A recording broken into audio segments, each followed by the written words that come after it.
Hello बहनों और भाइयों, आज आपके इस रेडियो दोस्त अमीन सयानी का दिल दो हिस्सों में बटा हुआ है। अमीन सयानी जब अपने इन अल्फाजों के साथ अपने रेडियो प्रोग्राम की शुरुआत करते थे तो उनकी दिलकश आवाज़ को सुनकर ऑडियंस की सांसें थम जाती थीं। उस दौरान लोग दिन गिन गिन कर उनके प्रोग्राम्स का इंतज़ार किया करते थे।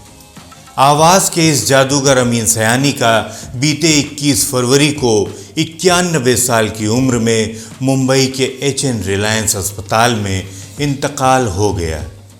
अमीन साहब ऐसी शख्सियत थे जो बखूबी समझते थे कि अपनी आवाज़ को कहाँ, कैसे और किस तरह से इस्तेमाल करना है। आज भी वो बड़े से बड़े एंकर्स के लिए इंस्पिरेशन हैं और न जाने कितने एंकर्स अमीन साहब की नकल करके कितने मशहूर हुए। कई मुल्कों के लोग उनकी मखमली आवाज़ के दीवाने थे। उनकी बादशाहत का जलवा हमेशा कायम रहेगा। ये उनकी आवाज़ का जादू ही था जो 70 के दशक में उनका बिनाका गीतमाला कार्यक्रम सुनने के लिए सड़कें खाली हो जाया करती थीं। उनकी आवाज़ का जादू कल भी था, आज भी है और हमेशा हमेशा रहेगा।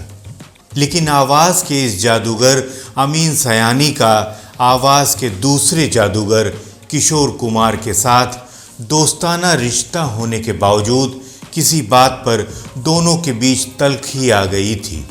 और ये तल्खी एक या दो नहीं बल्कि 18 सालों तक बरकरार रही। दोनों के बीच किस बात को लेकर डिफरेंसेस हुए थे, आज के वीडियो में उसी स्टोरी का जिक्र करूंगा। बस आप वीडियो को अंत तक देखते रहिए। नमस्कार, मैं हूं आपका होस्ट और दोस्त संतोष और आप देख रहे हैं मूवी म्यूजिक मी। तो देर न करते हुए चलिए शुरू करते हैं आज का ये इंटरेस्टिंग वीडियो। अमीन सयानी का जन्म 21 दिसंबर 1932 को मुंबई में हुआ था। रेडियो प्रेजेंटर के तौर पर अपने करियर की शुरुआत अमीन सयानी ने ऑल इंडिया रेडियो मुंबई से की थी। एक बार एक कार्यक्रम में उनसे कहा गया कि आपका भाइयों और बहनों कहना बहुत ही अच्छा लगता है। इस पर अमीन सयानी जी ने कहा कि मैं तो कभी भाइयों बहनों कहता ही नहीं, मैं हमेशा बहनों और भाइयों कहता हूँ, क्योंकि मैं हमेशा लेडीज़ फर्स्ट की बात करता हूँ। मैं उनकी बहुत इज्जत करता हूँ। सिर्फ एक बात की शिकायत है मुझे तुमसे कि तुमने कहा कि अमीन भाई कितनी अच्छी तरह बोलते हैं कि भाइयों और बहनों। मैं भाइयों और बहनों कभी नहीं कहता, बहनों और भाइयों कहता हूँ। हमेशा लेडीज़ फर्स्ट। मैं बहुत बहुत इज़्ज़त करता हूँ सभी महिलाओं की, या तो वो मेरी बहनों की तरह होती हैं या बेटियों की तरह होती हैं। अमीन सयानी ने अपने एक इंटरव्यू में बताया था कि उनके करीबी दोस्त किशोर दा ने उन्हें एक बार बहुत परेशान किया था। उनका कहना था कि अक्सर इंटरव्यू के लिए उन्हें स्टार्स के पीछे भागना पड़ता था। स्टार्स बिजी होते थे तो समय निकालने में दिक्कत रहती थी, लेकिन किशोर कुमार बिजी हों या ना हो वो बहुत भगाते थे। आइए ये सारा वाकया सुनते हैं खुद अमीन सयानी की जुबानी। आपने बहुत से स्टार्स को इंटरव्यू किया और जाहिर है कि अलग अलग एक्सपीरियंसेस आपके रहे होंगे। कोई ऐसा स्टार जिसने आपको तंग किया? तंग तो स्टार्स अक्सर किया करते हैं, वो इसलिए कि उनके पीछे भागना पड़ता है। वो बिजी स्टार, अच्छा स्टार होगा तो बिजी होगा।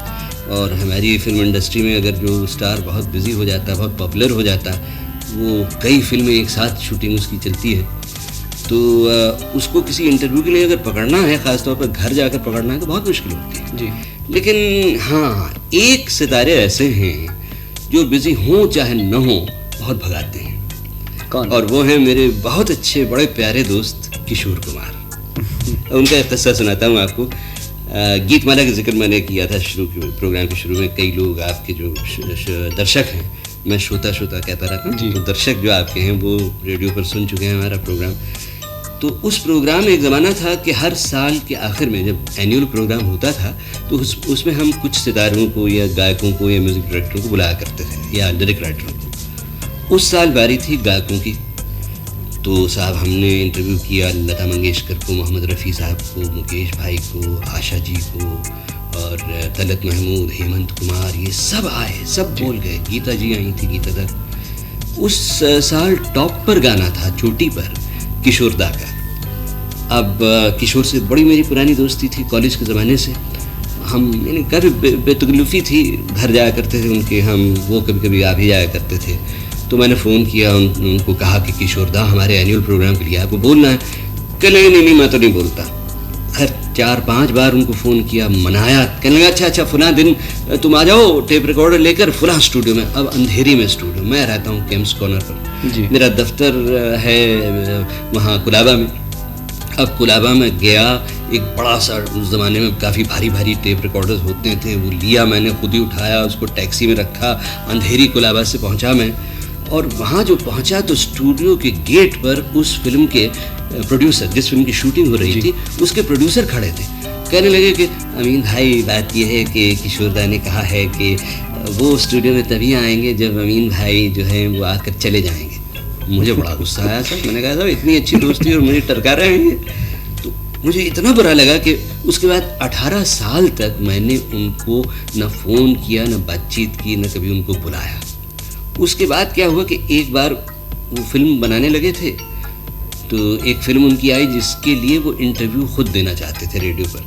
तो घर पे चलाया मेरे का, अमीन भाई चलिए आज मतलब इंटरव्यू करना है हमारे प्रोग्राम के लिए आपको, तो आप चलिए और मुझे इंटरव्यू कीजिए। मैंने कहा बड़ी अच्छी बात है। मैंने स्टूडियो फिक्स किया, मैं गया वहाँ उनको लेकर। अब जब वो अंदर बैठे माइक्रोफोन के पास, तब मुझे याद आई वो 18 साल पुरानी बात कि साहब 18 साल से मैंने इनको बुलाया नहीं है और साहब इन्होंने हमेशा मुझे परेशान किया है। तो मैंने उनसे कहा कि किशोर दा सावधान, आपको पता नहीं है शायद कि इस वक्त हमारे स्टूडियो के उस दरवाजे के बाहर मैंने 2 पहलवान खड़े करवा दिए हैं। उनसे कहा है कि किशोर दा अगर मेरे एक और प्रोग्राम का इंटरव्यू किए बगैर अगर यहाँ से निकलने की कोशिश करेंगे तो साहब पिटाई हो जाएगी आपकी, इसलिए आप ज़रा बच के रहिएगा जी। तो कुछ तो वो डरे, क्योंकि डरपोक भी हैं ज़रा। अच्छा, फिर समझ गए भाई ये मजाक कर रहा है, तो हंसे। कह लेंगे अच्छा भाई तुम भी क्या याद करोगे, मैं एक प्रोग्राम रिकॉर्ड कर दूंगा तुम्हारे लिए। तो उस दिन उन्होंने एक ऐसा प्रोग्राम किया जिसमें उन्होंने 4 आवाज़ें निकाली। अच्छा, कौन सी 4 आवाज़ें? एक थी किशोर कुमार के बचपन की, अच्छा, एक किशोर कुमार की जवानी की, जो वो जवान तो थे ही, अब भी हमेशा रहेंगे, और एक किशोर कुमार जो कि बूढ़ा हो चुका है जी। और चौथी आवाज़ एक जज की। ये इन तीनों को उन्होंने एक जज के सामने लाकर खड़ा कर दिया और जज की आवाज़ भी खुद ही निकाली और मिमिक्री की उन्होंने। पता है किस स्टार की? वो पुराने हमारे मरहूम तिवारी साहब हुआ करते थे, बहुत ही अच्छे विलन। तो तिवारी साहब की आवाज़ में उन्होंने जज की आवाज़ निकाली और उन्होंने तीनों को इंटरव्यू किया। खैर, किशोर कुमार ने 18 साल के लंबे इंतज़ार के बाद अमीन सयानी को एक ऐसा इंटरव्यू दिया था जिसके सामने आज के बड़े बड़े स्टार एंकर भी फीके पड़ जाएंगे। अमीन सयानी के साथ किशोर दा ने 4 आवाज़ों में इंटरव्यू दिया था, बच्चा, नौजवान, पिता और हाई कोर्ट का जज। चारों आवाज़ों की मिमिक्री खुद किशोर कुमार ने ही की थी। वो रेयर इंटरव्यू अगर आप आज सुनेंगे तो समझेंगे कि कैसे बारीकी से उन्होंने श्रोताओं को अपने साथ पूरे इंटरव्यू में जोड़े रखा था। इसमें किशोर दा ने कहा था कि वो अपने 3 साथियों से जनता को मिलवा रहे हैं। आइए किशोर दा का वो ज़बरदस्त इंटरव्यू एक बार फिर से सुनते हैं। सैरेडॉन के साथी के आखिरी प्रोग्राम में आप सबसे मिलने आए हैं वो सरगमी जादूगर जिनकी आवाज आज हर संगीत प्रेमी के सीने में दिल बनकर धड़कती है।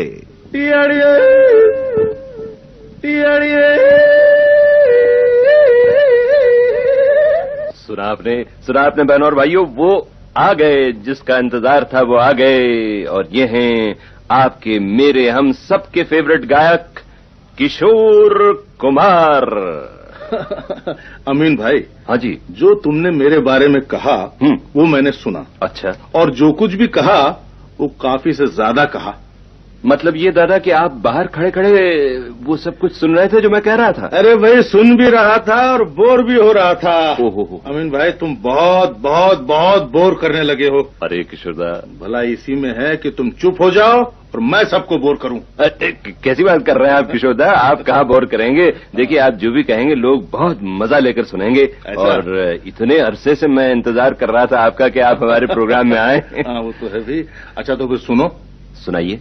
क्या सुनाऊं? अपने साथियों के बारे में कुछ सुनाइए किशोरदा।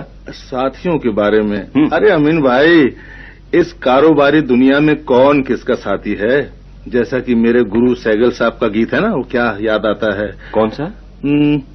नाम किसी का ना कोई मेरा। अच्छा तो अमीन भाई, गुड नाइट। किशोरदा, ये क्या कह रहे हैं आप? Good night? तो आप आए हैं? हाँ, सॉरी। अरे मैं तो भूल ही गया था कि मैं आया हूँ। हाँ, और अगर आप कुछ बोलेंगे नहीं तो हमारे सुनने वाले जो हैं करोड़ों, जो अपने रेडियो सेट पर कान लगाए बैठे हैं, दिल लगाए बैठे हैं, वो निराश हो जाएंगे। नहीं, उनको निराश नहीं करूंगा। उन्हें अपने साथियों के बारे में जरूर बताऊंगा। हाँ तो आवाज की दुनिया के दोस्तों, अगर आपको मैं बताऊं कि मेरी जिंदगी के 3 साथी कौन हैं, तो आप चौंक पड़ेंगे, क्योंकि ये तीनों साथी आपके भी साथी हैं। अच्छा? मेरा मतलब है, मेरा पहला साथी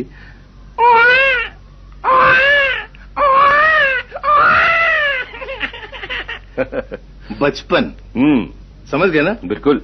और दूसरा साथी, ये जवानी है दीवानी, रुक। दूसरा साथी जवानी। अच्छा, जवानी। समझ गए ना? और तीसरा साथी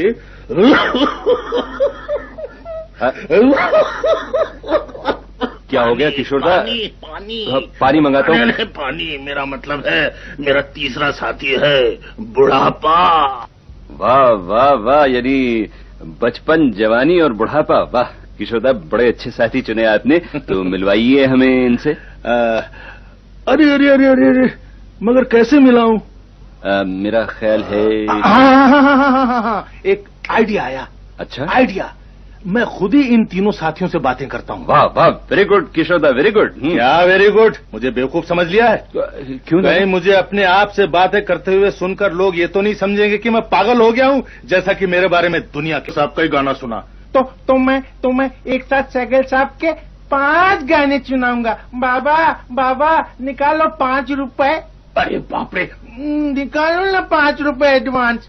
नहीं, तू एक ही सुना। बाबा, तुम इतने कंजूस मक्खी चूत क्यों बनते हो? चुप, कंजूस के बच्चे।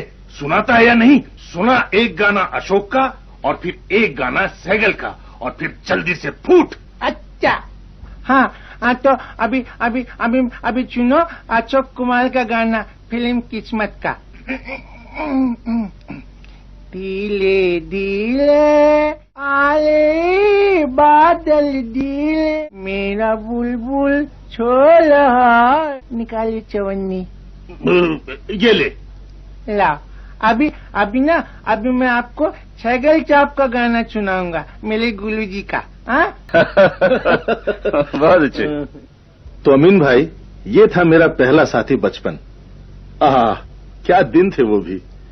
बार बार आती है मुझको मधुर याद बचपन तेरी, गया ले गया जीवन की तू सबसे मस्त खुशी मेरी। अच्छा, अब मैं आपको ले चलता हूँ अपने दूसरे साथी यानी जवानी से मिलने। जी, तो चले? आओ। चल के तुझे मैं लेके चल एक ऐसे गगन के तले। लेकिन अमीन भाई, हकीकत यह है कि जवानी में प्यार कम मिलता है और मुसीबतें ज्यादा। वो कैसे किशोरदा? वो ऐसे कि मेरी जवानी ने चाहा कि मैं बहुत बड़ा क्लासिकल सिंगर यानी शास्त्रीय गायक बनूं। मगर चूंकि मेरे पिताजी वकील थे और उनकी कचहरी में संगीत का कोई स्थान नहीं था, इसीलिए मैं संगीत की कोई शिक्षा नहीं ले पाया। वो तो ठीक है किशोरदा, लेकिन आपने फरमाया था कि आप अपनी जवानी से बातें करेंगे, उसका क्या हुआ? अरे भाई, ये तो सिर्फ एक ट्रेलर था। अच्छा अच्छा। बातचीत के लिए आ रहे हैं एक हाई कोर्ट के जज साहब। अच्छा, कौन जज साहब? डरो मत, जज किशोर कुमार खंडवा वाला, जो मेरे दिल में हमेशा बसते हैं। होशियार, खबरदार, किशोर कुमार खंडवा वाला जज की सवारी आ रही है। ऑर्डर। मी लॉर्ड, मेरा कोई कसूर नहीं। कसूर के बारे में तुझसे किसने पूछा बे? तो क्या पूछा? ये पूछा कि तूने ये क्यों कहा कि जवानी तेरे लिए मुसीबत बन गई बे? इसलिए कि बन गई। Kindly explain. लगाते मैं मशहूर म्यूजिक डायरेक्टर खेमचंद प्रकाश जी से मिल गया।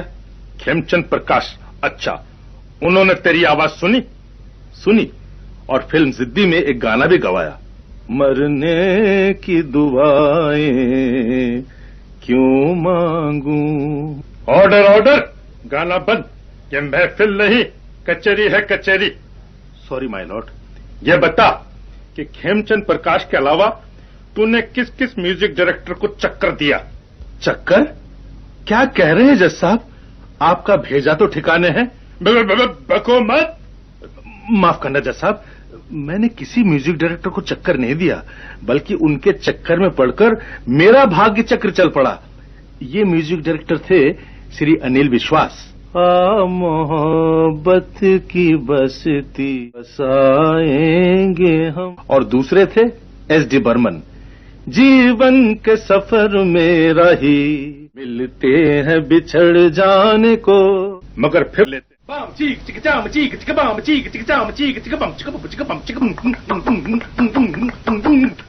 फिर क्या हुआ? हुक्का हुआ। मेरा मतलब है, जिंदगी में जवानी की राहों पर कई चढ़ाव आए और कई उतार भी, और ऐसे उतार के क्या? अब क्या नाचे किशोर कुमार, हम पीछे पड़ गया इनकम टैक्स, समझे गोविंदम जय गोपालम, बम मको बम बम मको बम बम मको बम बम मको बम बम मको। बंद करो, अब तुम्हारा दुख मुझसे देखा नहीं जाता, सुना नहीं जाता बे। जवानी की ये अदालत बर्खास्त की जाती है, सब अपने अपने घर जाएं। तो अमीन भाई, मैं भी चला। अरे किशोरदा, अभी तो आपका तीसरा साथी बाकी है जिससे आपने अब तक हमें मिलवाया नहीं, और वो साथी है बुढ़ापा। बुढ़ापा? कौन सा बुढ़ापा? किसका बुढ़ापा? अमीन भाई, वो तो अभी बहुत दूर है मुझसे। वो जब आएगा तो मैं उससे बातें करूंगा। तब तक मैं बुढ़ापे के बारे में बस यही कहकर भागूंगा कि हाय हाय रे बुढ़ापा, हाय हाय रे बुढ़ापा, हाय हाय रे बुढ़ापा, हाय हाय रे बुढ़ापा। ये झुकती कमर देखो, कमजोर नजर देखो, ये शोक हसीनाएं जो पास कभी आए तो कहती हैं दादा दादा दादा। हाय हाय रे बुढ़ापा, हाय हाय रे बुढ़ापा, हाय हाय रे बुढ़ापा, हाय हाय रे बुढ़ा। सारे गामा पा धा नी सा हे।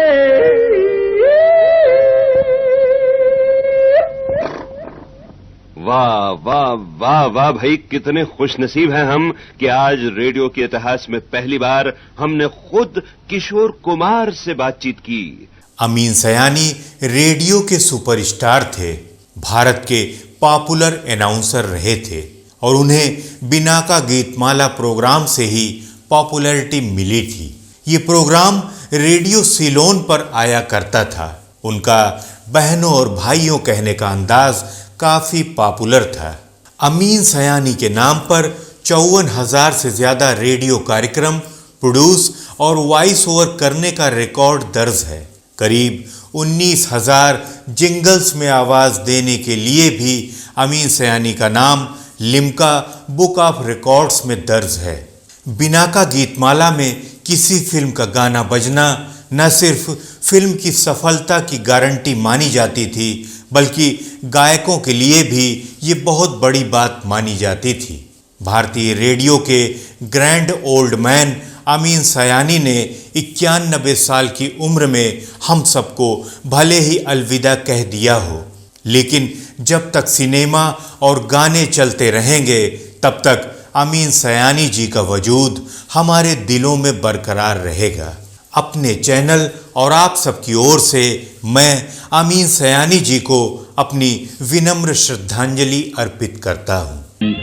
गाते धूम मचाते हुए आखिर 13 अक्टूबर सन 1987 के दिन किशोर कुमार अपनी जिंदगी का सुहाना सफर अधूरा छोड़कर इस दुनिया से गुजर गए।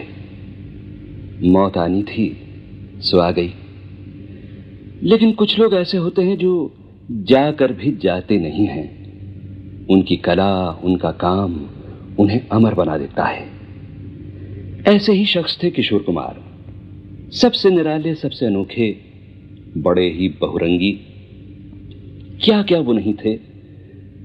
दिलदारों के दिलों में हलचल मचा देने वाले गायक, अपनी अटखेलियों से कह बिखेरने वाले अभिनेता, सुरों को भावनाओं का रंग देकर संगीत की शक्ल में आपके सामने पेश करने वाले संगीतकार, और जीवन की धूप छांव को बड़े ही खूबसूरत अंदाज में दर्शाने वाले प्रोड्यूसर और डायरेक्टर।